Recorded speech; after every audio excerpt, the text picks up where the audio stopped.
سلامتی ہے ان آنکھوں پہ جو ہدایت پہ نظریں جمائے بیٹھی ہیں، ان کانوں پہ جو ذکر خیر کے منتظر رہتے ہیں، اور ان قدموں پہ جو ہدایت کی راہ پہ گامزن ہیں۔ یہ سوال ہے غم صاحب کہ سیدنا یوسف علیہ السلام کے حسن کے بارے میں کہا جاتا ہے بہت غیر معمولی حسن تھا، تو ان کو جو بھیجا ہے اللہ تعالیٰ نے ایک قوم یا ان کا جو منصب یا مشن کی ذمہ داری ہے، اس سے کچھ اٹیچمنٹ ہے، اس کی کیا وجہ تھی ان کو غیر معمولی حسین بنانے کے حوالے سے؟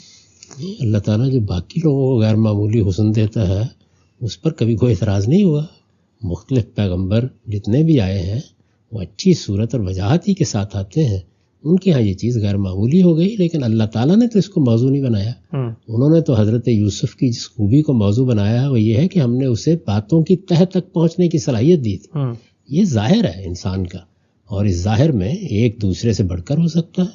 یہ چیز تو اللہ تعالیٰ اس دنیا میں بھی کر رہے ہیں، ایسے ایسے حسین، ایسے ایسے خوبصورت لوگ اس وقت بھی دنیا میں دیکھنے کو ملتے ہیں کہ آدمی کو نگاہ ہٹانا مشکل ہو جاتا ہے۔ یہ اللہ کا کرم، اللہ کی عنایت ہے۔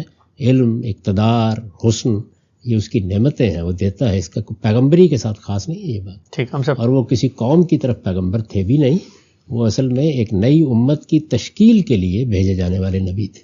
ٹھیک، حضرت اسحاق، حضرت یعقوب، حضرت یوسف، تینوں کو بنی اسرائیل کو ایک امت کی حیثیت سے اٹھانے کے لیے بھیجا گیا۔ ٹھیک، ہم سب یہاں پہ اس تفصیلی رائے کے بارے میں پوچھنا چاہوں گا جس سے عام طور پہ تصور جاتا ہے کہ سیدنا یوسف کے حسن کو بیان کرنے کے لیے کہا جاتا ہے کہ خواتین ان کے حسن سے مسحور ہو کے انہوں نے اپنی انگلیاں تک کاٹ لی تھیں۔ تو تفصیل تو لوگ البیان میں پڑھ سکتے ہیں، لیکن اگر خلاصہ آپ بتا دیں اس کا۔ خلاصہ یہ کہ یہ بات ٹھیک نہیں ہے، یعنی یہ در حقیقت ان کا ایک چرتر تھا یا ایک تدبیر تھی کہ کسی طرح ہم اس کو رام کر کے دکھائیں گے۔